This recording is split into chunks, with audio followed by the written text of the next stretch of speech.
Yeah, so before we were rudely interrupted by the broadcasting here, pretty much what happened was that I was at work in Kansas where we're working at pretty much at Interrail, which is a train places, which is importing, exporting cars and stuff like that. Um, I pretty much just let my work do more majority of the talking. So I would just put my head down, work, and just let everybody know, hey, I'm here to work. That's all I'm here for, and all the other stuff can come later. So I guess once I showed that to everybody else, they kind of came to that realization, like, all right, he's about work, and then he's about playtime, what pretty much later or whatever the case may be. So then I guess I don't know if it was Tyran maybe that came and talked to me first, or Oh if it was yeah, yeah. Don, It was definitely Tyran. You remember? or was We were it both Dre? quiet. I don't know. Yeah, we were Yeah, I both don't know. quiet. So it probably was Tyran because I know Tyran probably. So I think Tyran started talking to me like, "Hey man, you never say anything." I was like, I don't got nothing to really say. They're like, "Man, you been here, you ain't saying nothing. Like, you gotta say something." I was like, "Shit, what the fuck y'all want me to say? I don't know. Like, I don't know what the hell to say. Like, it's just work. I thought it was just a work thing. It's like, man, you gotta make this somewhat home because you're gonna be here way more than you are at your own house, and you far away. So I know you got a lot to say on your chest. And at first I didn't really say much, and just know what's up, just little stuff, and then next thing you know, just everybody started gravitating towards me, I guess, because I just started opening up. Yep. And then it just turned into like, shit, I was going to work way more than I was at the house. You can even ask him. I was at work more than everybody else. I would work 6 days out the 7 weeks. I work on my day off. Like it was to that point. Like yeah, like it was just different. Like, but And Max, real quick, like what Joe's saying, another thing that society says that's weak is people being friendly towards each other.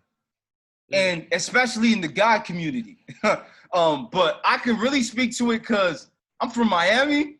And so everybody thinks that rough, no, don't talk to me, man. You mind your fucking business, man. You go that way, I go this way. Don't talk to me. That's the attitude. Versus when you come to Kansas, everybody's like, hey, man, what's up, man? Like, because I remember asking this guy something at the beach. I'm like, yo, man, your Jay's the car. Where'd you get it? And he just looked at me and mugged me. I'm like, dog, I want to fuck this guy up. And we're at the beach. What? This is supposed to be nice. Like I'm dead serious. And then not only that, I just got a tour of the spot that me and my wife might be moving into. And those two ladies said they lived in Florida for a couple of years. And they were both from Fort Lauderdale. One person was in Miami. And she said, yo, they're rude down there. They are so rude. And I'm sick and tired of people from Florida having that stigma. I told them, you got to warm up to them. And when they realize that you're cool, they'll be the best friends you've ever had. I promise you. There you go. There you go. But why is everybody on the fence, Joe? Who started the culture? You know what I'm saying? I don't know. I didn't make the rules. I just at a time I had to follow it. Otherwise, it's either get in line or you're gonna get yourself out of line. It was just that simple. I just followed what was in line. You see the people. After you see the people, you fill them out.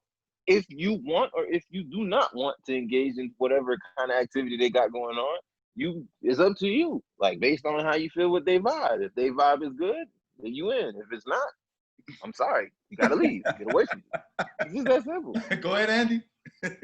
No, I was just gonna say like for me, because I could attest to that fact too. Like it really is like that in Miami. And my only issue was the fact that like when you grow up around that, it kind of makes it hard for you to whether you might stay in Miami or you branch out to another state to understand the importance of like trying to connect and make that network because you're so used to not talking to people. You know what I'm saying? Like keep it to yourself and just like not being quote unquote friendly. So it's like that's where I kind of see the downfall. I understand don't walk up to everybody and be like, hey, what's your name? I understand that, but at the same time, it's like, where do we get instructed on how to network with people, with complete strangers that might not even look like us? That's my only thing. That is true. You just reminded me. Andy just reminded me of a time. Remember when I first came? I think it was like either the first or second day I came to Kansas, and I was and I came down in the airport, and everybody was looking at me and all that stuff because of what, I guess my appearance and stuff like that. And I was telling you about it. You're like, yeah, you're in Kansas now. You're not in Miami. And I was like, all right. So, I took it, whatever. And then the next day, I go out to Kansas, and I think we were at the grocery store. Everyone is saying, hello, how you doing? Hey, how you doing? Hello, how you doing? I'm like, why is everybody so damn friendly over here? What the hell is going on? And that's how you receive it, but it's like, no, that's their normal. It's like, and that's their normal, right? And I was like I was telling him, I was like, yo, everybody keep fucking saying hello. What the fuck is wrong with them? He's like, no, that's what it is over here. You never met polite people in your life because you always out there. Yo, I'm telling you.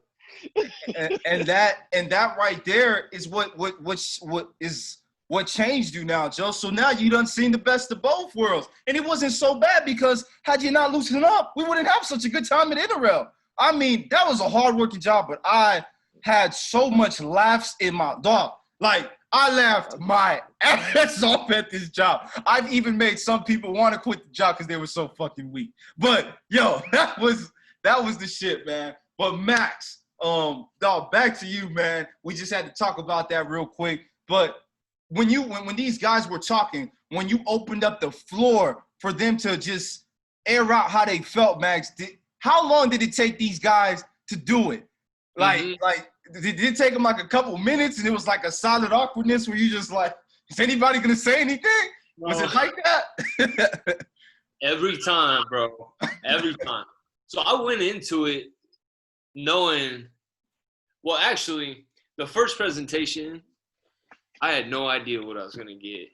So I was just hoping, I'm like, hey, we're going to ride this out. And that was for the whole thing. I knew what I was going to say, but as always, I mean, I was nervous. I was trying to figure out, what things were going to be like. But, yeah, when it gets to the end and the floor is open, I remember Stacy, the girl that runs Stand Up For Your Sister, the one that led me back here to launch Building Brotherhood, she told me, she's like, hey, statistically, it takes 2 minutes for a guy to fully come to a conclusion and form his own thoughts. Obviously, that's not everybody. That's just like the extent. By 2 minutes, everybody should have had their mind made up on something. Whether they're going to stand up and share something or if they're trying to process something in their head, you give them 2 minutes of silence, that can happen. It's like, all right, bet. And she said, you just got to sit. And, dude, it helped me a lot because I was like, I think just because we're such a fast-paced culture, if we're not distracted with something in silence, it feels very awkward. So that's why a lot of people turn to their phone if there's no music because it's attention, it's covering something for you. And so when nobody has their phones, because I ask them to keep them away, because one, this is something we're trying to make a productive session, and two, people are sharing things and talking about things that are intimate. They're like very deep. So yeah, I'd open it up and almost every, I shouldn't say almost every time, probably half the times it'll take that 2 minutes and I'm just sitting there and I just put on a power pose, bro. I just sit in my chair, I throw my leg over and I just look at them and I don't flinch because I let them know, hey, I'm here until somebody shares. So y'all better just start. And that's how it goes. With your feet up. I get my feet up. I mean, I don't throw them on a table or anything, but I throw it over the other leg, and I'm just like chilling. And I just keep looking at them. I scan the room and everybody's eyes. You know what I'm saying? When I make eye contact with somebody, they get what's crazy? I was the same way in high school when the teacher would say, if you know the answer to this question, even though I knew the answer, I wouldn't raise my hand. I wouldn't say anything. I would sit there quietly, just act like I didn't know. I was just like, if somebody else gonna say what the answer is, that's what I'm saying. Like, it took me a while to realize, okay, Rodney, you might be a natural born leader, but if you never say nothing, you'll never find out. I'm not gonna lie. I probably do the same thing almost, but not too much. But there's a lot of times where I literally be like, man, the answer is fucking 48. And then I'm looking at everybody like, yeah, I don't know this answer. Oh, yeah, I just went. like I did that in my head. Like, both ways. Nobody, like, I don't know that answer. Like, And I do, and then the teacher was like, so no one knows it, 48. And then, thank you. Geo, is it? Yes. I don't know why nobody knows this answer, but then everybody starts to laugh, and then it kind of ease up the class. It's weird, Yeah. but I mean, I don't know. I think teachers, professors need to find a way to loosen up the class so people can just be like, okay, it's okay to be yourself. No one's Yeah, gonna. that Um, introduction thing is ridiculous. Where they tell you stand up, tell me where introduce you're yourself, from, this tell and that. everybody where you're from. Like, y'all gotta do it. Y'all gotta do it differently. I Put feel people the in groups. animosity. Some people look at you like, man, he thinks he's a big shot. I seen one guy looking at me like, you're from Miami? What are you doing here? Like, Yeah, right? you get Like, that a yo, I'm lot. about to fight you, kid. Like, You get that a what lot. do you mean what I'm doing here? Motherfucker, I'm here getting a college degree like you, man. I said, what are you doing here? What are you doing here? Like, Oh man. it was crazy, dog. What are you doing here? But yeah, Max, they need to do some better introductions. But Max, based on doing, the organization, what do you think that college campuses need to do for men? Because I don't know about women. We don't know what they go through. Apparently, a lot of girls on college campuses get raped, Max. And I'm gonna come back to that because there is something I want to hit on with you about that. But anyway, like, what do you think that college campuses can do to keep guys' minds mentally right? Like, do you think like maybe I don't know, maybe should be split up, the freshman guys together, the sophomore guy, I don't know, like where they can just vent and just talk and get to know each other, but I guess in a organic way. I don't know. What do you think? Yeah, that's the hard part. The organic way, how do you do that? Yeah. I don't know. I mean, people are trying to make steps forward. I know here at K-State, students get three free counseling sessions every semester, which is nice, and 3, depending on how serious the need is, like it's doable. It's not much. And so how can we integrate the topic of conversation? I think needs to be integrated more than anything. So, some of those gen ed classes that we take, it makes no sense. It makes no sense. And so if we're going to be required to take a class, let's take one that means something. You know what I mean?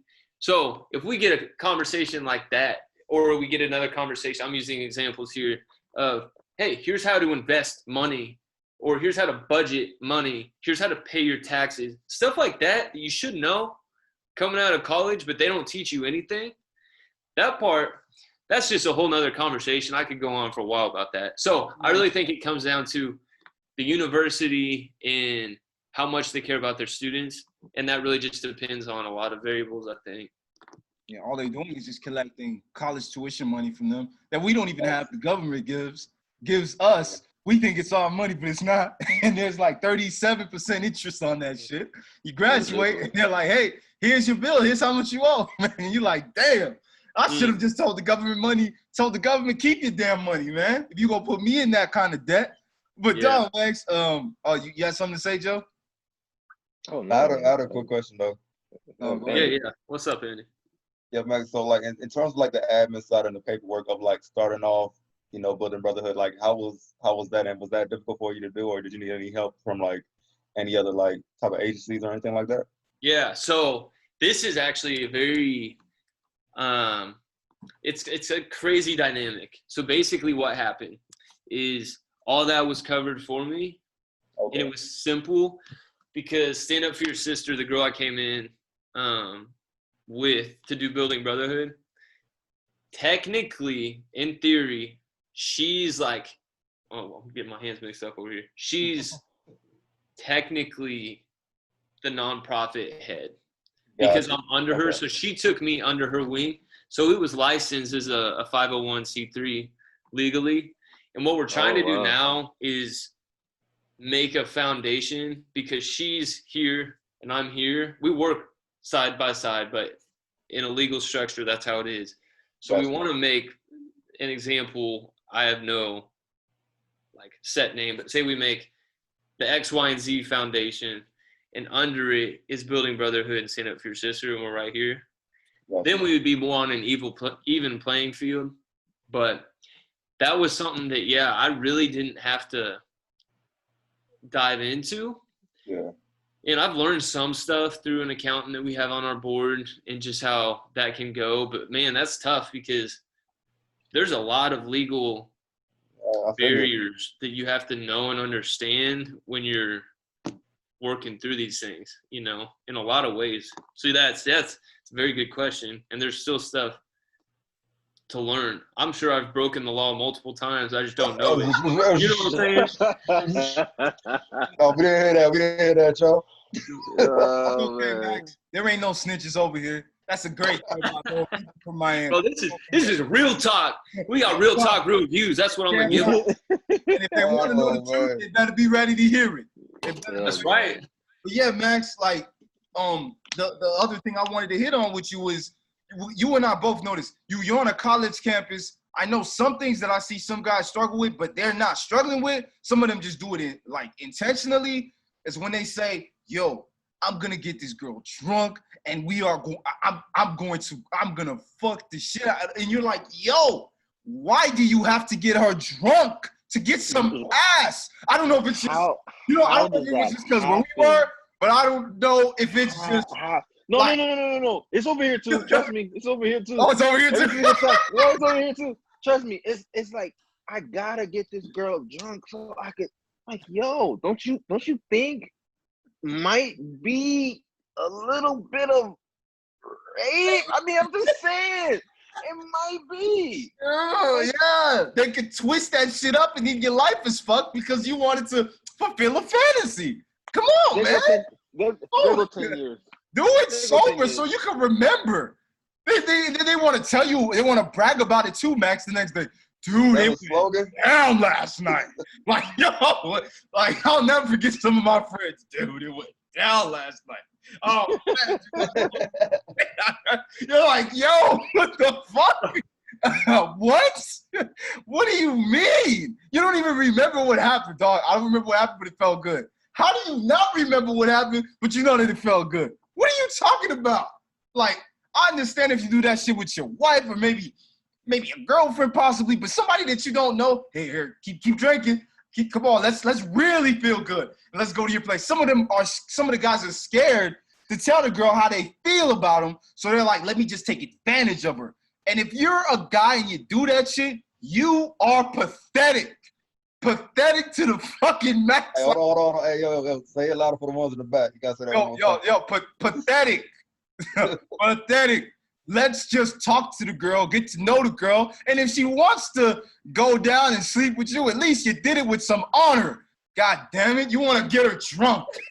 Like, what are you getting accomplished out of that? You're not pushing yourself at all, man. Like, learn to get to know her, man. Like, right, Max? We were in the frat house. You know how many frat brothers I knew that did that?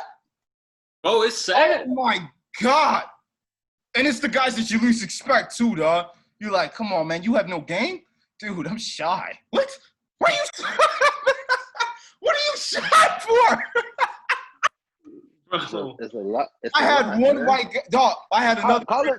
College is pressure though. Let's keep that 100 though. College is pressure. I'm gonna put trying to talk to some girls. of these girls. There's some that are a little uppity, and then there's some that you're able to really talk to and easy going and stuff like that. But it's tough, man, because not a lot of people can handle rejection. That's facts. That's exactly what I'm thinking. Yeah. Keep going. I was just wanting to. Not a lot of people can.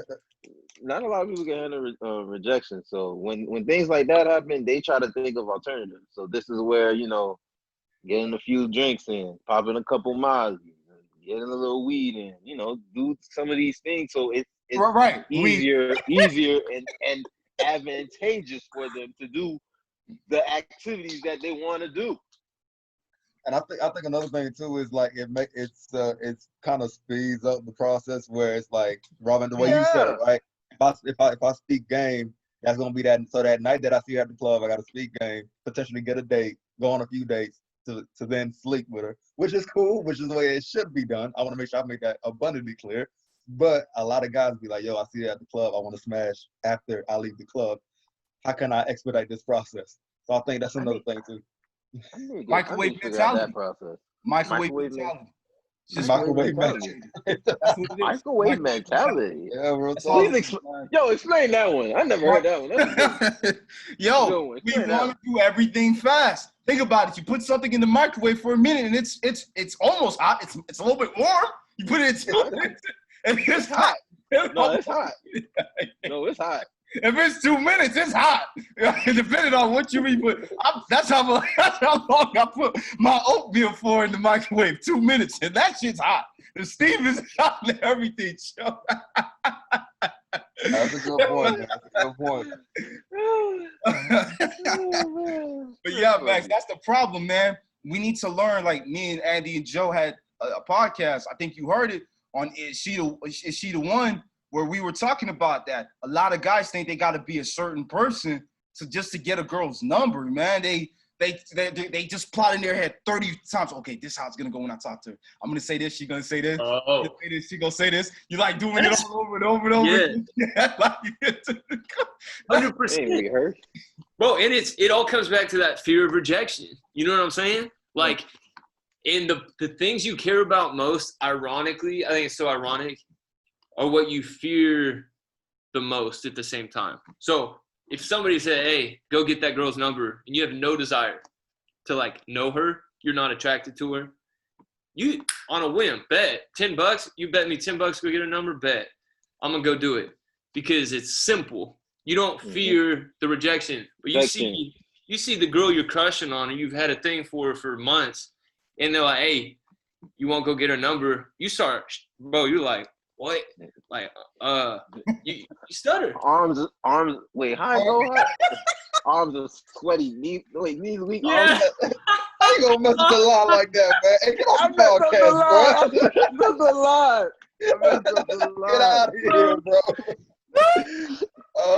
Palms are sweaty. Knees weak. Arms are sweaty. Oh, yeah. Palms are sweaty.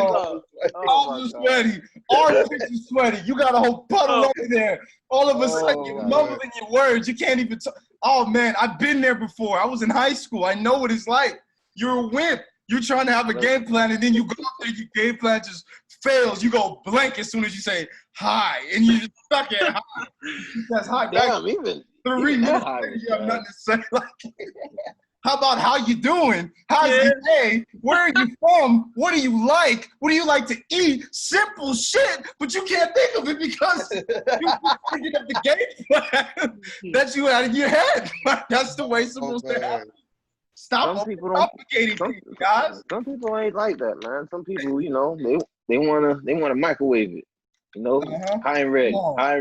Can I get inside that girl's pussy? That's it. Hot and ready. Right, hot and ready. Spread them legs open, girl. Make it easy for a nigga. Like, some guys really think it's like that. Hey, look, I want some ass. Okay, if they really think it's that easy, man. To be honest, I ran across a couple people like that, like a couple girls where they literally were like, "Listen, do you want to just fuck? Like, is that something you want to do?" And you would get hit with that. You just like, "What? No, that's not." But that's what I. But then she'll be like, "But that's what I want to do. So we could hurry up and go do this real quick, and because I don't want nothing else from you." And it's like when a girl does that, it's just like whoosh, it's a whole 360. You don't know what the fuck to do no more. You're like, hey, you're not just gonna smash me. You can't do it anyways. You gotta think about it. It's logic, but people get confused with that shit. Like, yo, like there's some girls out there that just want to do that too. Yeah. Like, you gotta remember that. That's true. But also, what I think I've learned though, in a lot of ways, is guys and girls both. That's a numbing agent that they can use. You know what I'm saying? So some people drink to suppress the pain. Other people smoke. Whatever they're doing, for them, a lot of girls, especially, because I've talked to Stacy, about this, a lot of them use that to feel love. Usually, as much as guys joke about it, like daddy issues at home, that's a real thing for a lot of girls. And for dudes, like, it's just crazy. Single parent households, fatherless households have a huge effect on the kid and their development in a lot of ways, you know? And God bless the moms that raise the boys and the girls, but the father plays a pivotal role. And if he ain't in the picture, that's just, it hurts. It hurts a lot of people, you know? Mm-hmm. Yeah, you're right. There are a lot of guys that have daddy issues, and they won't admit it. They're like, man, I figured it out on my own.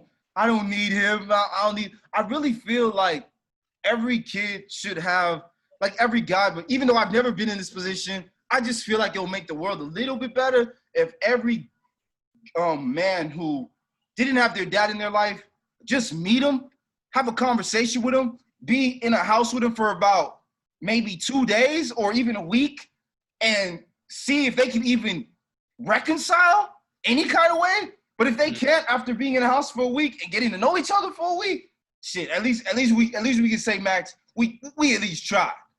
Because what about what that dad's going through?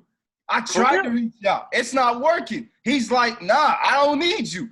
I know one guy personally, he calls his dad by his first name. I'm like, you are a piece of shit.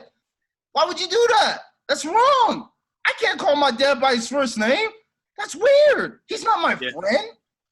He'll get beaten at this age. You call my dad by his first name. Yeah. What? Oh, no. That's dead. That's not happening, man.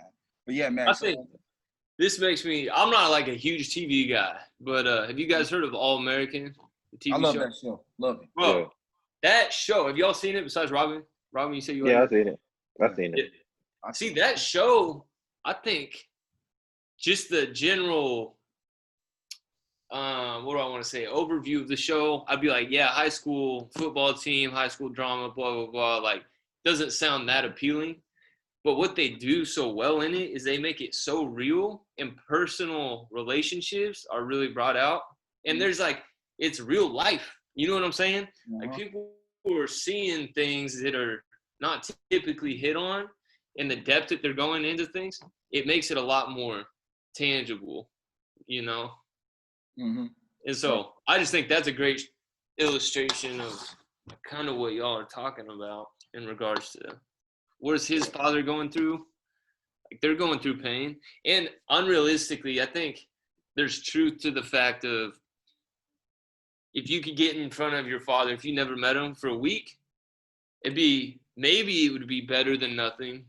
But I think it's also unrealistic to think the kid is going to forgive their father within a week. You know what I'm saying? Yeah. That's a life full of pain that they're trying to carry around. Yeah, that's not happening. But That's- that could start something. Yeah, that's a lot of stuff, you know? And that's a life thing. Like, it takes time to work through stuff, and people aren't going to talk about it. And that's why dudes, a lot of gym rats that go work out all the time, it's not because they strictly care about their image. It's they're trying to prove something to somebody or be somebody that's going to be enough. They're trying to say, hey, I'm enough for this or that person. And, dude, it's sad. It really is. And everybody's got their own story, and we need to take time to listen to people's stories. Like I said, listening, it's a huge component. Like you said, the reason for you to do things, your what and your why. Mm-hmm. You ever notice somebody, Max? You talk to somebody about, well, actually, somebody kind of tries to talk to you about something deep, and actually, you try to talk to somebody about something deep, and they don't pay attention. Like, it kind of just goes one ear out the other, and then they just completely switch the topic. Like, they didn't listen. A lot of people know how to hear, but we don't really quite understand how to listen. You got to learn how to differentiate between the two and master them too, because that's how society gets better, man. We like the people that, you know, there's black people that be like, yo, Black Lives Matter, and then you got these white people that think, oh, it's not man, all lives matter. So then they counter out with that, and it's like, yo, why don't you just listen and figure out why would they say that in the first place? Duh. You know what I mean? Like, simple stuff. I talk to Andy about this stuff all the time. It's simple.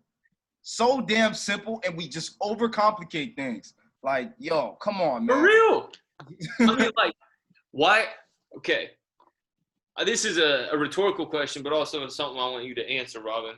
Yeah. Why would you have me on your show as a white boy? Oh, dog, because you my boy, man. My boy, dog. They're like one of the coolest white people I've ever met. My boy. feel like a little brother. This my dog, man. This shit, that's my brother. I don't really have any friends up here. Like, He does. Max, He I was doesn't. in KC. Maybe we can hang out. Shit, man. It breaks my heart you're far away, man. But I'm gonna make a trip. I need to make a trip. But that's what I'm saying. It's like we have history. We go back and we've kept in touch. And bro, like it's really just you gotta see people and know people are people. You know what I mean?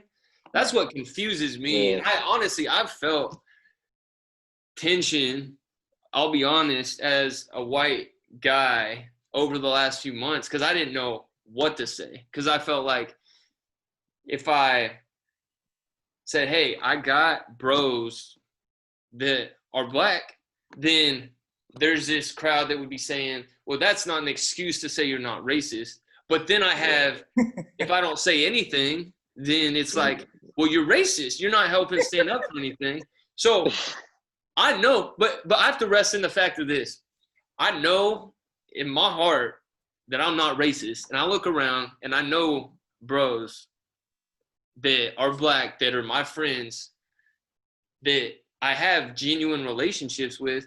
So at the end of the day, I don't need to prove anything to anybody except those that I really care about and realize, hey, I want to be in this movement, in this step, in this, I think, progression of equality, but not necessarily being the forefront of it because I feel like anytime I get in that situation, I'm wrong. And it's just been hard.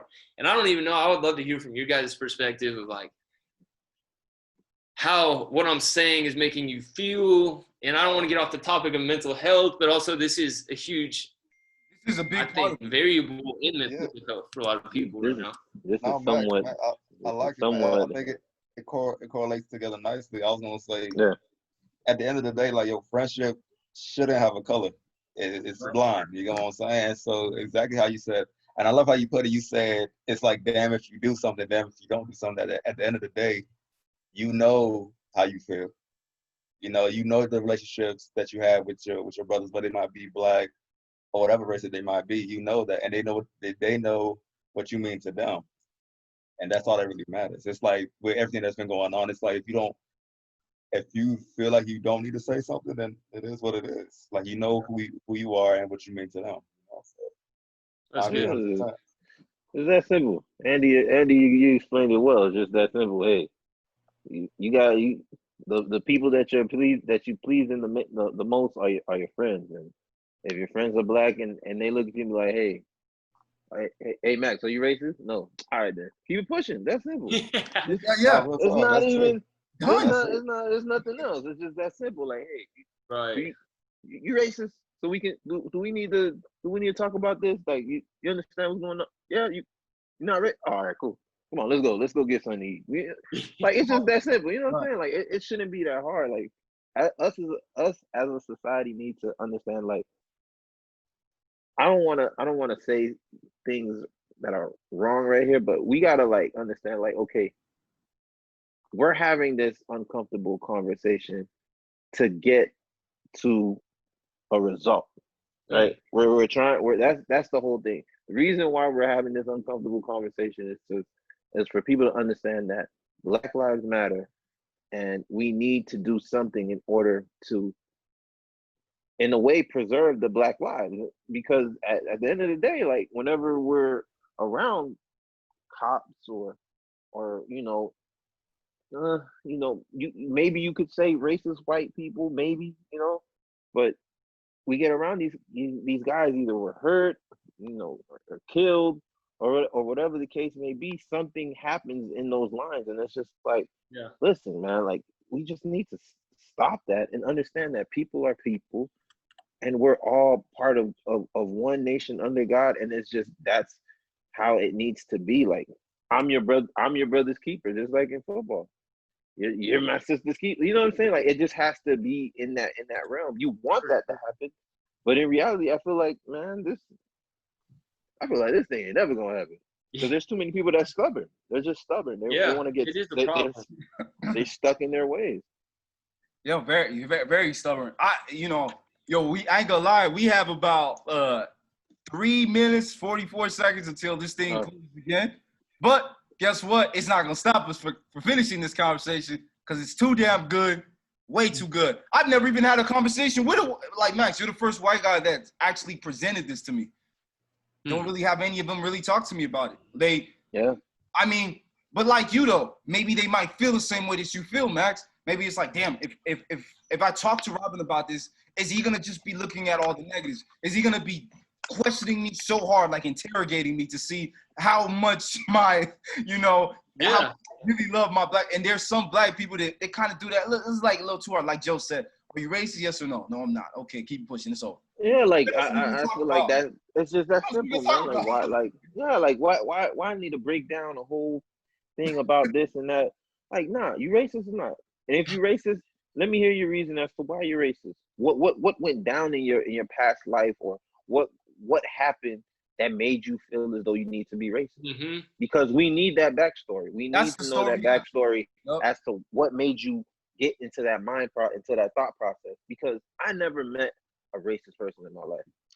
I would like to meet one and have a conversation with him, even though I know that's impossible to have.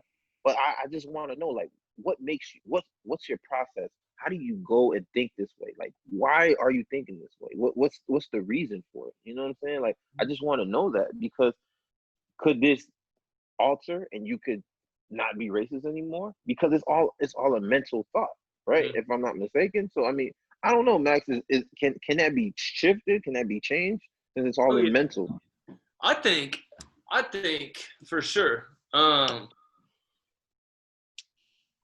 Like I said, it's tough because I want to speak from my perspective. I'm not in your shoes, nor are you in my shoes. So, I really think love trumps a lot of things. Yeah.